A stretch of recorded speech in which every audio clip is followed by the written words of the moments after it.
Welcome to the Mind Money Spectrum podcast, where your hosts, Aaron Agti and Trishul Patel, go beyond traditional finance questions to help you explore how to use your money to achieve the freedom you want in life. In this episode, Aaron and Trishul discuss how taxes work in non-qualified investment accounts. Without account-level IRS rules or benefits, it's the actual investments inside of these accounts that drive the tax implications. Savings accounts and bonds generate taxes on interest. Stocks may have dividends and capital gain taxes, which depend on your income and holding period. And mutual funds can create a tax burden even if you don't sell any shares. Given all this, how do you think about which investments to pick and what type of accounts to use? They compare different strategies, expand on the benefits of buy and hold, and discuss asset allocation versus asset location. By understanding after-tax total return, you can find the gray area on the spectrum between investments and taxes that makes the most sense for your situation. And now, on to our conversation. Hi, my name is Aaron Agti. I'm a financial advisor in the Bay Area, and I'm here with Trishul Patel, a wealth manager on the East Coast. Hey, Aaron, great to be here today, and thanks everybody for listening.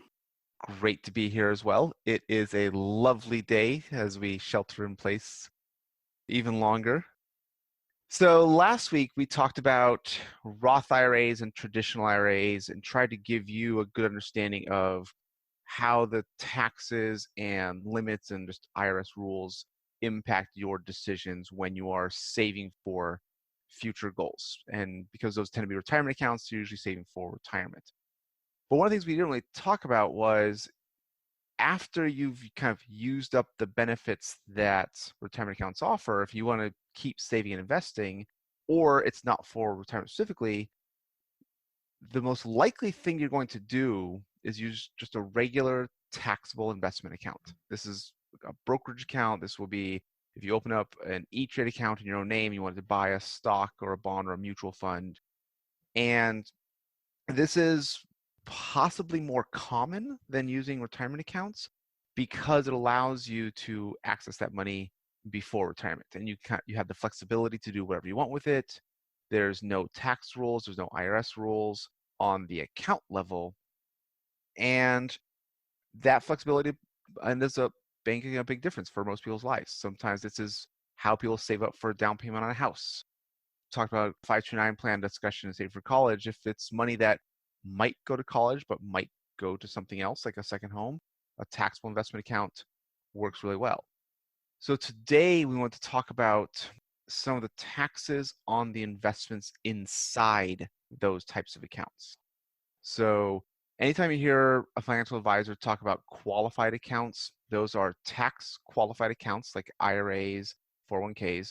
It means that if they follow certain IRS rules, they qualify for certain tax benefits. The opposite would be a non-qualified account. This means that there's no IRS rules at the account level. It's only the taxes based on whatever is inside that account. So Trishul, do you mind giving us I was going to say brief, but I feel like it's just going to be a big primer on what are some of the taxes involved on the investments inside a non-qualified or taxable investment account? Sure, Aaron, happy to dig into that. To begin, we think about income in general and how it's taxed.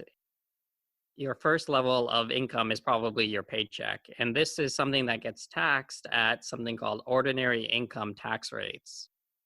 And these tax rates generally range from around 10% if you're making not so much money to around 37, that's the highest percent, if you're in the highest tax bracket of around 622,000 if you're married and filing jointly. Now, these taxes can be pretty high and they're based on your income, but there's a separate set of taxes for income that's generated through your investments, and they all have different rules. So let's take a simple example of buying a stock and talk about the taxes involved with just a stock. So one thing about a stock is if you buy it for, let's say, $10 and you sell it for $12, you had a gain of $2. So you'll be taxed on that gain. And the tax rate for that $2 gain depends on a few things. First, it depends on how long you held that stock. If you held it in the short term for less than a year, well, then you'll be taxed at your income tax rate, your ordinary income tax rate. Those are those numbers I just mentioned a minute ago. But if you hold it for longer than a year, you get taxed at something known as the long-term capital gains tax rate. And these rates are much lower. They're designed to incentivize people to not buy and sell in the short term, but to hold things for a longer period. And these tax rates can be as low as 0% and as high as 20%.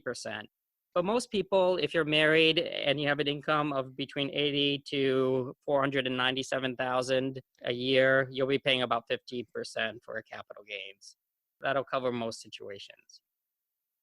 Now, that's capital gains, and that's short terms and long term, but there are other types of income that are associated with holding a stock. And the key one that we want to mention is dividends. So when you own a stock, it may provide dividends either as a special dividend, meaning the company just has enough money that they don't know what to do with and they want to pass it on to the investors, or they might have a schedule of dividends that they try to follow on a likely quarterly or semi-annual or annual basis. Now, these dividends are also taxed two ways. First, there's this notion of non-qualified dividends, and then there's this notion of qualified dividends. So for non-qualified dividends, these are taxed at the ordinary income tax rates, which are those higher tax rates that I mentioned. And these are typically taxed at a non-qualified level if you have not been holding the stock for a certain amount of time around that dividend date. It's about 120 days. So if you're holding that stock in a smaller window within that period, then you'll be taxed at this higher rate. But if you've been holding this stock for outside of that window for a longer period, then you'll be taxed at a lower rate that are similar or in line with that lower capital gains rate. So that's one thing to think about when you're thinking about dividends. Again, the government wants you to hold on to these for a longer period of time, and they're going to give you a lower tax rate for doing so. Those are the two main types of taxes that we want to think about with stocks. And the other thing I'll throw in is most portfolios are a mix of stocks and bonds. So bonds also have their own cash flows associated with them. When you buy a bond, most likely you might get a payment or a coupon amount associated with that bond. It can be semi-annual, annual, or depending on the bond, or even less. And the tricky thing about bonds is the income or interest earned on bonds is actually taxed at those higher ordinary income tax rates, depending on if the bond has a special exemption. And this is something that might happen if it's a municipal bond. So that's something to think about, but that specifics might be beyond the scope of this hopefully high-level introduction. So those are the key things to think about. The last thing I want to just mention before we dig deeper into all of this is that if you hold on to a stock and you don't sell it in a given year, you can hold on to it for 10 years and not pay any capital gains. The capital gains happens when you sell the stock. And finally, if you sell the stock at a loss, you actually get to have the ability to count those losses against other gains, so it can reduce your overall tax burden. Again, that's the quick and dirty. We'll dig into it a little bit deeper, but that's a high level. I like that. I appreciate that. That is a great primer. It's the not too long, but really good information. So when I start thinking about taxes in non-qualified accounts, one of the things I first point out for most people, their experience is probably just with their checking or savings account. That if they have a savings account at their bank and that has an interest rate, they actually get a 1099 at the end of the year or the following spring, and they pay taxes on that interest. So if there's $100 and it earns 1%, or $1,000 that earns 1%, they'll get a 1099 for that $10 in interest they earned over the previous year. What's also even annoying is if you had less than $10 in interest, they won't send you that 1099, and then you're stuck calculating those payments yourself, because even if you have $1 in interest, you owe taxes on that dollar. I'm going to leave that gray area for the CPA of if we don't get a 1099 and the IRS is not notified, because I don't think the IRS learns about that interest. I don't know the reasonable basis on which that can be added, because I think it's a de minimis amount. But again, that's a different conversation. Maybe not even for us. That's a CPA conversation. Yeah, but bring that up with your CPA. Hey, I followed the rule of 5 and got 5 different answers.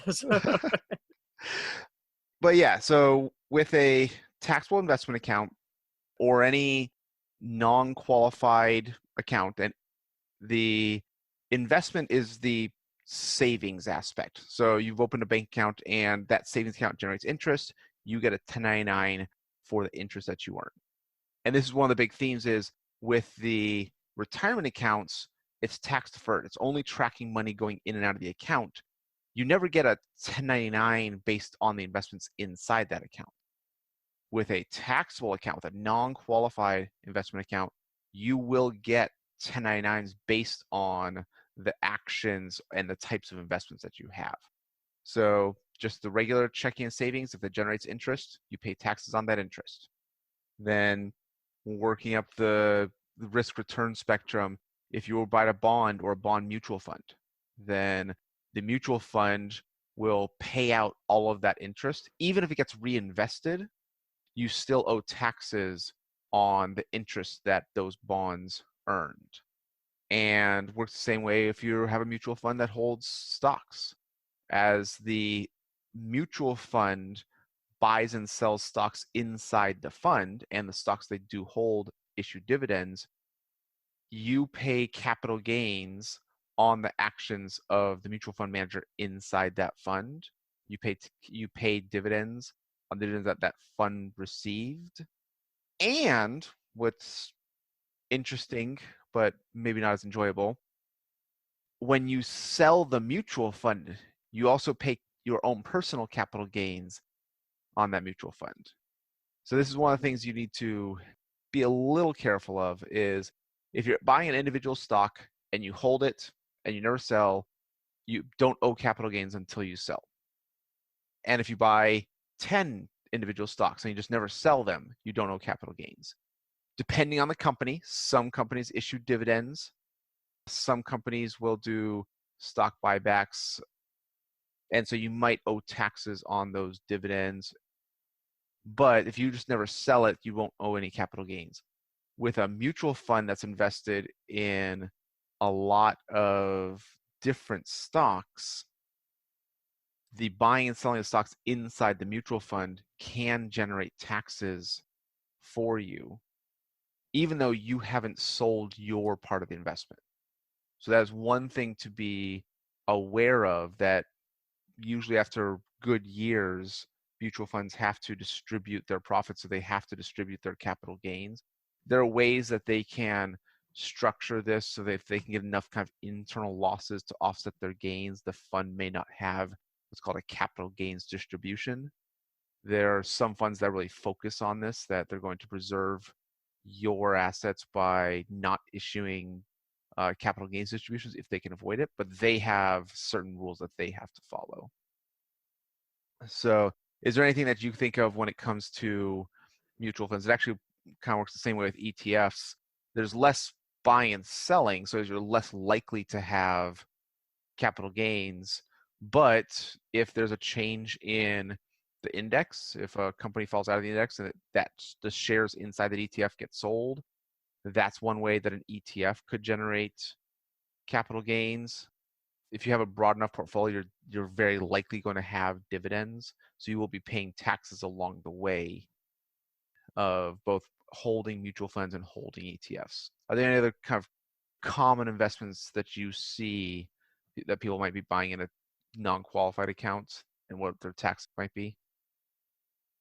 Well, in relation to those investments, I think a big distinction is whether those mutual funds or ETFs are actively managed or passively managed.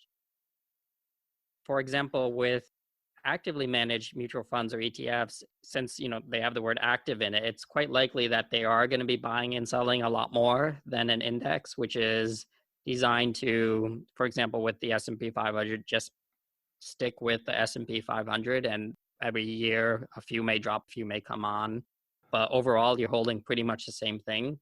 So I think that relates to a pretty important thing to think about is when you see those returns for those mutual funds, what you're looking at is the returns for those mutual funds, but you have to think about what the tax implication is that you're going to have to pay on your end after you get your 1099s. And that's going to impact your returns. So when you think about investments in general, what you want to focus on is not how much you're getting in dividends and not how much you're getting in capital gains, but you want to focus on something known as the total return, meaning what's the return across all of these sources? And in fact, more importantly, you want to focus on what is your after-tax total return, because that's, after all, what really matters. It could very well be that a fund looks nice, but once you factor in the taxes, it may not make sense for you. Or it may make sense for your retirement account where those taxes are deferred, and it may not make sense for an account which does get taxed along the way, as a standard brokerage accounts would. So that's where I'd make that comparison. And that also comes into play when you think about different styles. For example, some people like dividend stocks because you get that dividend. And some people prefer having that ability to generate income. But one thing to realize is if you don't need that income, what you're basically doing is if you end up reinvesting those dividends, you get those dividends, you pay taxes, and you put it right back in. It might be better to just go with a stock that has less dividends and more in terms of capital gains. There's no reason why a dividend stock should, in theory, provide you with more income over time than a stock that doesn't pay dividends. So I think that's a good point, but that might be more of a investment discussion rather than a tax discussion. Theoretically, super oversimplifying, if a company isn't issuing dividends, that would imply that they're holding on to their profits and reinvesting those profits internally, whether it's trying to have new R&D, they're trying to build new offices, they're looking to expand and grow. And this is, again, oversimplifying, but a rough idea of what growth companies are, that they're not looking to send profits to owners, they're looking to reinvest to further growth. Whereas the companies that issue dividends, it might be that there's not as many growth opportunities for them. So they are profitable and they're making money and they're sending those profits to the owners being the stockholders, in the form of these dividends. So that might imply it's a little more stable, but I agree. We want to look at total return. We want to look at especially after tax total return. And there's so many other investment discussions and reasons to buy one company or another, but we don't do that based just on dividends and kind of the value versus growth. But theoretically, that's what those corporate strategies imply. The other thing I'll mention is we did bring up the buyback. So that is another way to use excess cash such that you're not immediately distributing it as a dividend, but you're using it to effectively lower the amount of shares within a company, which in effect, not dollar for dollar, but it can have the longer term impact of creating more value for the shares, which is just another way of being able to use that excess cash without having to create an immediate taxable event. Yeah. So when we look at the comparing your after-tax rate of return and both kind of two investments that you have a taxable investment account, they might have the same gross return. They might have the same return net of fees, but if one is significantly more active and you're paying taxes on that, a good analysis will incorporate that you are better off getting the investment with the greater after-tax rate of return, not just the greater return on the gross side or even greater return net of fees. And this also tends to inform a lot of the analysis when we compare buying investments in a taxable investment account or in a retirement account. And again, this is kind of in general, individuals' tax rates may differ, tax rates over time may differ, but in general, net worth is greater in any kind of mathematical analysis with tax deferred growth in retirement accounts than taxable investments. And one of the things I want to point out anytime you look at this analysis is they're assuming that when an investment issues a dividend or creates a capital gain or has some kind of taxable event, that you're using that investment to pay the taxes for its own action. So if you buy a mutual fund and you're comparing, if you buy a mutual fund in a Roth IRA versus buying a mutual fund in a taxable investment account, when that mutual fund issues a dividend or has a capital gain distribution and you get a 1099 in the spring, you sell just enough of that mutual fund to pay the taxes for that 1099. And that's how this analysis is done because it's the best way to capture the effects on your overall net worth. However, in practice, I don't want to say it's kind of universal, but pretty much every client, if that mutual fund issues a 1099, they aren't selling shares of the mutual fund to pay the taxes. They're usually paying it out of their checking account or even more likely through their withholdings on their salary, through their income. So their employer withholds taxes based on their salary. When they file a tax return, here's your total tax, here's your taxes you've already withheld, here's your refund or how much you owe. The 1099 from that taxable account would actually reduce the refund that you might be getting. That ends up being how it works out. You haven't sold shares to cover its own taxes. You're using other money to pay the taxes in that taxable account.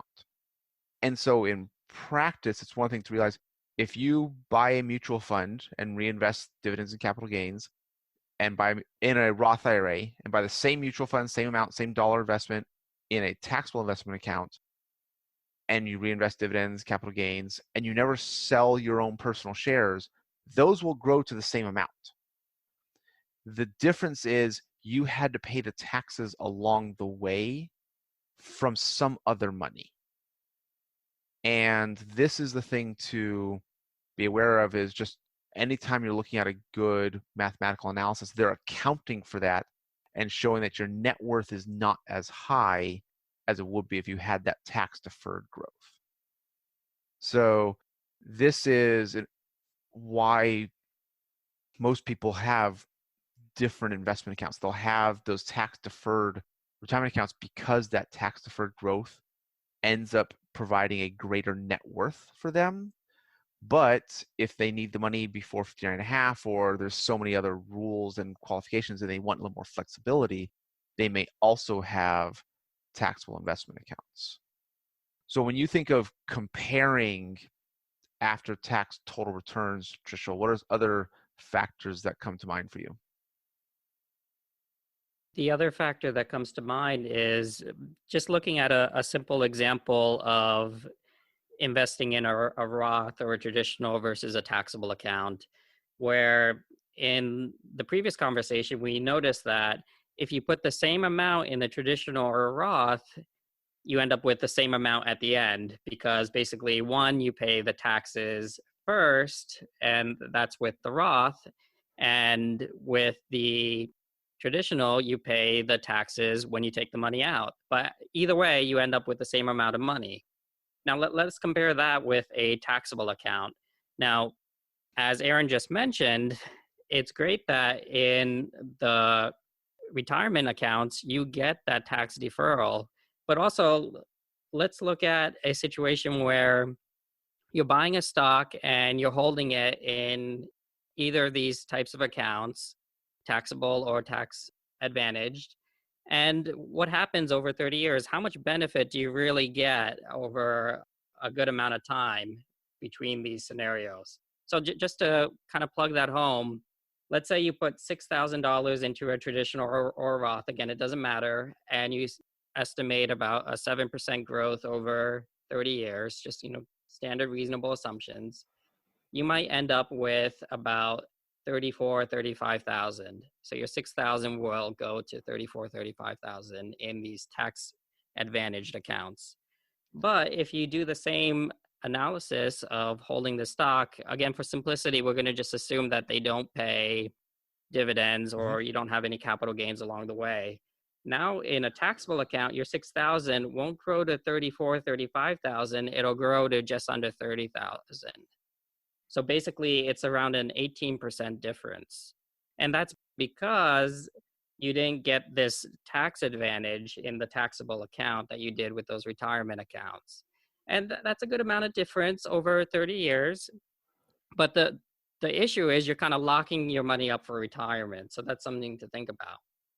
And when you're saving for retirement, you want to just think about money that, again, you don't need in the short term. Now, there are some special cases that will allow you to access that money before retirement, and it is possible. But if it doesn't fit in one of those cases, then you might have to pay a penalty. So that's something to keep in mind.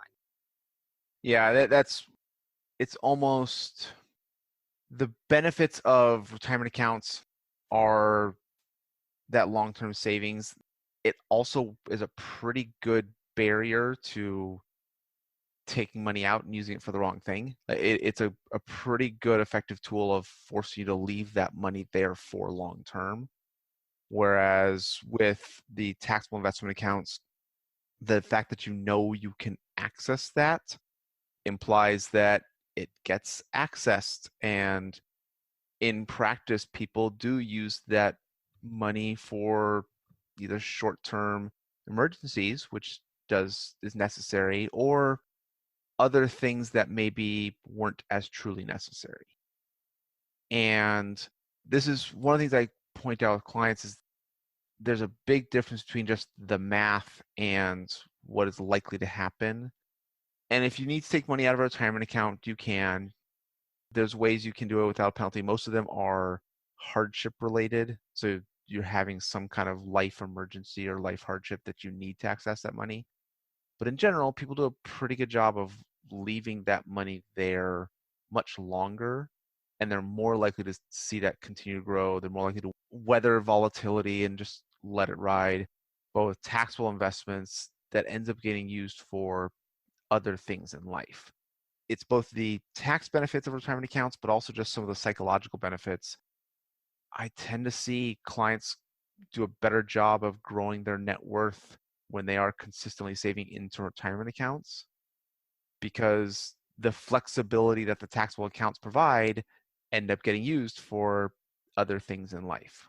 So when looking at net worth maximization and trying to grow your ability to generate a future income, retirement accounts work really well for that. It tends to be other goals that taxable investments work really well. It actually could just be emergency reserve, although you usually want to use cash for that. Could be you're maxing out retirement accounts and you want to do additional savings. But if you can develop the psychology that this particular taxable investment account is long-term growth, any money I'm putting out, I'm not touching for short-term needs, then it can actually work out pretty well. It's not quite as strong as a retirement account, but it does give you a little more of that flexibility. So I'm curious, in practice, how do you see clients use taxable investment accounts? For taxable investment accounts, they might be more geared towards maybe short or near term purchase or savings hurdle. For example, if you're saving for a new house, so you might need to save for a down payment, that's something to think about. And you don't want to be investing that in as risky of a portfolio as if you're saving for a retirement. Saving for a car and things like that are all short-term measures, and those are generally recommended to be in less risky investments. But for medium term or slightly longer term, there are things that may come up, such as saving for education. We mentioned this when we talked about 529s, where there is the opportunity to put money into a tax advantage account for a 529. But if you're not sure that your child will end up using that money for education, you may want to still keep that in a taxable account, but still realizing that the duration or the period that you may need is not 40 years, but it may be 20 years from now, or depending on how old your child is, or 10 years. Aaron, you did bring up a great point, which I just wanted to hammer home, is that the retirement accounts do a good job just, psychologically getting you to save every year just a good amount consistently. And if you just do that 6,000 in your IRA and you do that for 40 years, that's a good amount of money. It doesn't sound like much, but 6,000 for 40 years is $1.2 million. So that could be a good chunk of your nest egg if you can just commit to that over your career. Yeah, that's the math I usually like to point out. It's like age 20 to age 60, either 7 or 8% rate of return, saving 6,000 per year. And in practice, IRA contribution limits go up over time. So if you do develop this mentality of always maxing it out, it ends up being even greater. That you're increasing your savings over time. And that's one of the best habits that you can develop with systematic savings. And even if we've maxed out a retirement account, I try to encourage clients to have that systematic savings, that behavior, that habit ends up being more powerful than actually choosing retirement account or taxable. It's more powerful than choosing what to invest in. So sometimes for new clients, just getting them to save a certain amount per month, every month, into a savings account. They're going to set up it automatically. They're going to link their checking out to the savings and then move it aside into savings. And that helps develop that habit of saving and kind of gets over some of the psychological concerns about, well, what if I need that money? What if I can't afford my lifestyle if I save that? It's like, okay, it's still sitting in cash. Now, your savings account is growing, it's earning interest, you're paying taxes on that, but eventually we'll get to the point where, okay, we're going to either take that lump sum from savings and move it to an investment, or we're going to start saving directly into the investment accounts. And those ends up being more impactful than that kind of doesn't matter which account we do. It's like, well, it does. It's a marginal benefit. The big, powerful benefit is just saving and investing in the first place. I think that's a great point. And even if you're investing in a taxable account, again, you can realize a large part of these benefits just if you have a long-term strategy where you're not selling in the short term and realizing a lot of these short-term tax consequences. Aaron, you mentioned at the beginning of this episode, if you just buy and hold a stock that doesn't pay any dividends, well, you don't have to pay taxes until many, many years in the future when you decide to sell it. And that can make a big difference between your overall return. So one thing I'd like to highlight, for example, is let's say you have a pretty average return of about like 6.4%. Well, if you're selling that stock every year, like you're turning over to a new company every year, and this is pretty common when individual investors try to pick stocks, they end up holding for about a year and then they pick another and so on. Make sure they hold it for 13 months. They get their long-term capital gains rate. A little bit more, yeah. So let's say you just get that long-term capital gains rate. Well, to match that after-tax return of 6.4%, you have to obviously return more than 6.4%. You have to return 8% a year. So that's not easy to do. You have to basically do better than the average market return by almost 2%. So that's hard to do. And let's say you're one of these really active traders who can't wait a year and you keep buying and selling a couple of times a year. Well, now to meet that after-tax return of just buying whole and holding for 10 years of 6.4%, meaning just never selling, Well, now you have to get over a 10% return a year on average to match that buy and hold return. And that's really hard to do. So think about the hurdle you might create if you're one of these more ambitious traders who wants to trade a lot. It means that you're going to have to have much higher returns in the market to catch up to that tax burden. Now, I use that high 37% tax rate for that, but realize that the short-term tax rates in almost all scenarios are going to be higher than your long-term tax rates. That's how they're designed. Yeah. And getting back, I think it's like one of our second conversations of just, if you're buying stocks, stocks are designed as long-term investments. That they're designed for many, many, many years. If you think you need that money sooner, you shouldn't be invested in stocks in the first place. You should be invested in bonds or cash, or some combination depending on your time frame. If you think you might need this money in the next year or two, you're just going to leave it in cash, and you're not going to even take on the investment risk. If you might need it on a scale of 2 to 7, 2 to 10 years, maybe a mixture of stocks and bonds as a balanced portfolio. And again, those bonds are going to be yielding interest, and you're going to pay taxes on that interest, but you don't want to take on the investment risk. All the stocks are good for long-term strategies, 10 plus years.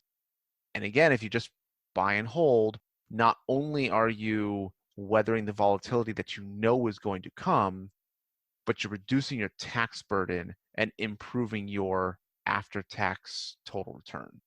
So that's one of the things I continually point out, that asset allocation tied to time frame is more important than the taxes.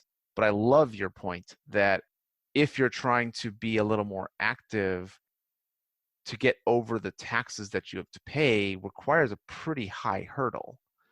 And that's another argument in favor of passive over active that is hard. It's possible, and I'd say some active strategies that are acknowledging and kind of accounting for taxes will focus on long-term capital gains. They can usually get enough capital losses to offset, so they can get close, but they're already getting close after fees, and it's harder for them to do better. I think it is possible, but that hurdle does exist. Right.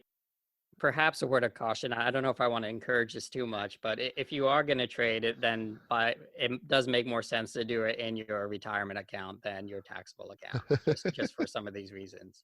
The other thing I want to mention is we talked about how if you save $6,000 in your IRA a year for 40 years, you might have $1 million. But let's talk about what if you did that in a taxable account. And let's say you bought a stock and you never sold it for 40 years and it matched the market return, and now you have about $1 million. Well, we talked about, the 3% rule or the 4% rule. Just using a back of the napkin math, you could take out about $30,000 a year for indefinitely, or $40,000 a year for about 30 years on that $1 million around your retirement. But the good news is, if you're only taking out about that much, your tax rate on capital gains is below the threshold for being taxed.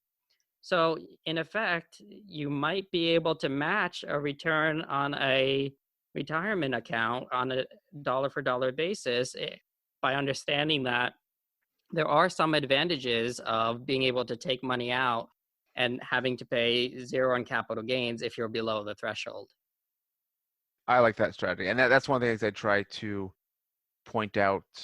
Again, it's not retirement accounts good, taxable accounts bad. It's, if you're going to be doing long-term investing, let's take advantage and make sure we understand those capital gains rates. And that ends up being one of the strategies I'll do sometimes. So we talked about in your late 60s, doing Roth conversions. Sometimes it actually makes sense to sell stocks that have a gain. You actually kind of want to harvest the gain when you're going to be in a low tax bracket, because you might be able to realize a few dozen $1,000s in gains, but still be low enough that you pay 0% capital gains rate. That's another one of those potential strategies when you have no earned income. So you're no salary, haven't started retirement account distributions, haven't started Social Security. Sometimes it could be a sabbatical. Sometimes it could be a maternity or paternity leave.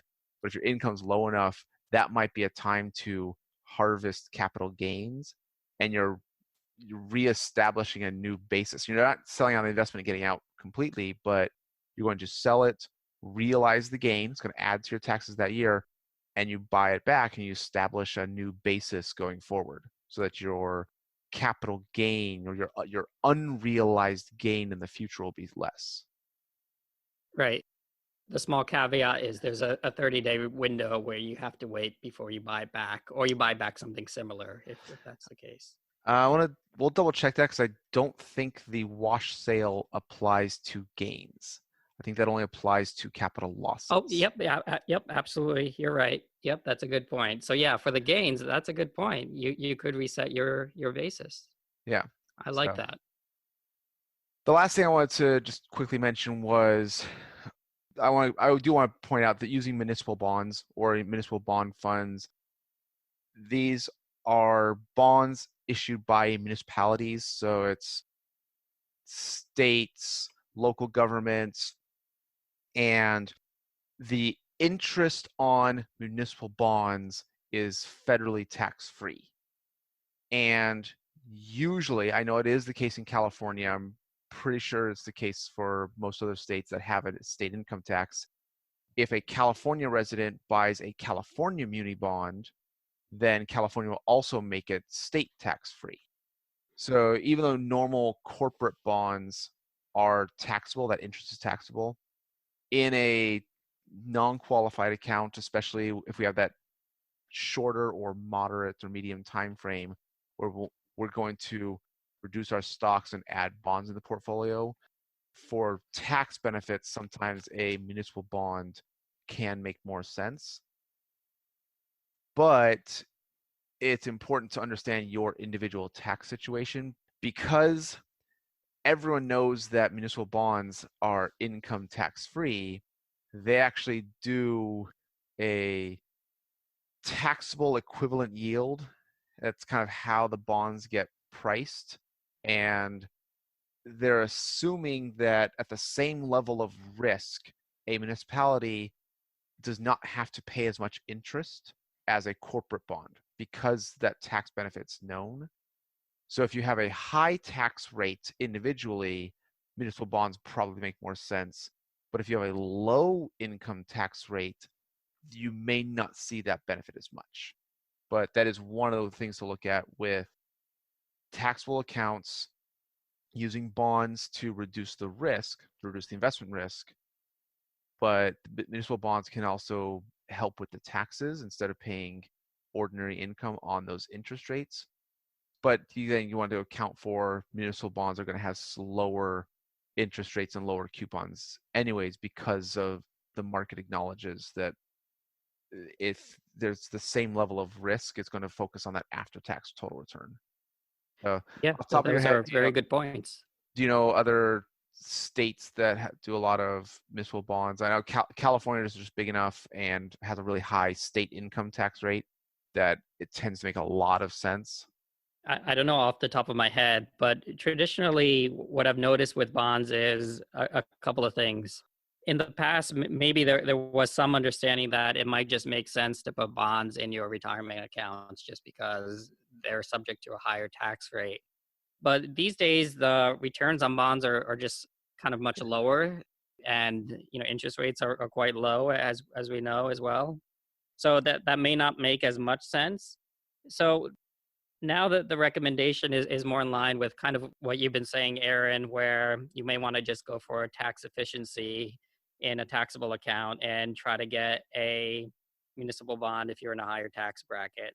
So when it comes to where to put which assets in terms of taxable or retirement, now it probably makes the most sense to just think about the tax efficiency of your investment. If it has a pretty high return, but it's not that efficient, meaning it's throwing off lots of dividends and ordinary income tax rate concerns, then you probably want to keep those in your retirement account. And if you have investments that are very tax efficient, meaning low dividends and not so much in terms of interest. Well, those might be more sensible for your taxable account. So Okay, so that's something to think about. you're talking about asset location, where if you work with a financial planner and you're at a stage in your life where you want an overall asset allocation of about 60% stocks and 40% bonds, you don't need to have your IRA invested 60/40 and your taxable account invested 60/40. You can actually choose to invest more of the bonds in your pre-tax traditional IRA, more of your growth stocks, and like whatever's the most aggressive, highest highest yield, highest churning in terms of taxes. So it's most active.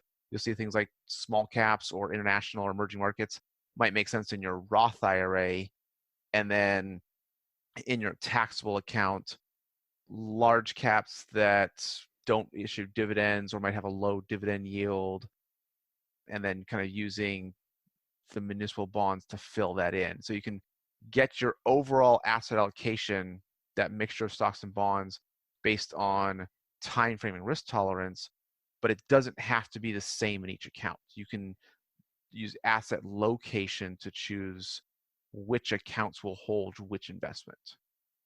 Right. So with this type of notion, you're basically, as you said, thinking about a portfolio for the whole household rather than individual silos for your retirement accounts and for your taxable accounts and so on. And what this allows is the ability to take advantage of different assets for different buckets depending on the tax situation involved. And it does make things a little bit more complicated. So realize that you will be bringing more complexity, but the benefit is you may provide more efficiency and higher returns potentially. Now, the one thing to keep in mind, though, is your returns from different accounts won't be the same anymore or anywhere near each other just because you have completely different things going on. So you'll have to be aware of that come a year or two later when you realize that these returns are quite different. Yeah, you get into really interesting things of maybe you got a 60/40 portfolio in a traditional IRA and you do a Roth conversion, and you invest your traditional IRA mostly bonds and your Roth IRA mostly stocks, and then you get wildly different returns. You even start to get into what are called recharacterizations. It's kind of undoing a Roth conversion. If the stocks went down, it might actually make sense to recharacterize back, because the point of a good Roth strategy or Roth conversion is that all the growth is tax-free. If you're going down, you end up paying higher tax rates on the conversion than you would taking money out. It can get complex, and there's definitely some strategies that combine traditional pre-tax, taxable accounts, Roths. Rebalancing gets harder, where, okay, now stocks shoot up, and so our portfolio is now 70/30. How do we rebalance back to a 60/40? And you end up buying bonds in the Roth or something like that to decide. You have to decide, is the investment risk greater than the taxes? And that's always a spectrum. It's always a investment decision, tax decision, and there's going to be some place in the middle that makes sense for you. Right. Last thing I just want to hammer home a little bit is, unfortunately, we don't have crystal balls either, and neither does our government, and they like to change rules and regulations and taxes all the time. So what we aim to understand is we're trying to plan for what makes sense today, but things will likely change, and we have to realize that when it does, other situations make more sense. Yeah, it changes all the math when Congress changes tax rates, and all of a sudden anyone who did a Roth conversion and paid tax at the higher rate earlier would have been better off not doing the Roth conversion and waiting until after the tax law change. And most certainly, if you realize you have a good taxable scenario now, realize that it may not stay the same in the future. That's just kind of how things go. Yeah. Well, we got through a lot today. It's good to understand it, and this is one of those things of it can keep getting more and more complex. I think having a good strategy, the buy and hold will work regardless of the account. The consistent increased savings is something you can control, and it's going to be incredibly impactful. The asset allocation based on risk tolerance and time frame, again, something you can control and will have a big impact.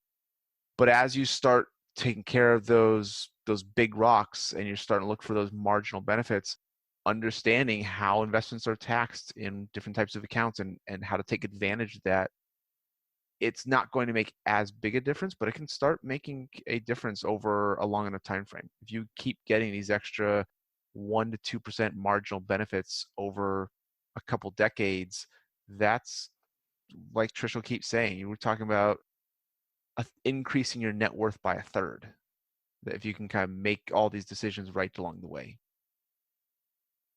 Great. Well, good stuff. I'm glad we covered a lot of these bases in this conversation. As would I. Thank you much for your time, Trishul. I really do appreciate it. Thanks, Aaron. And thanks, everybody, for listening. And of course, if you like what you're hearing, do spread the word. Thanks, everybody. Bye. Bye. We appreciate you joining us today for this episode of the Mind Money Spectrum podcast. Be sure to visit mindmoneyspectrum.com to access the entire library of episodes. Remember, it's not black and white, but the wide spectrum of gray area where you get to pursue the freedoms you want in life. Opinions voiced in this material are for general information only and are not intended to provide specific advice or recommendations for any individual. All performance referenced is historical and has no guarantee of future results. All indices are unmanaged and may not be invested in directly. Have a nice day.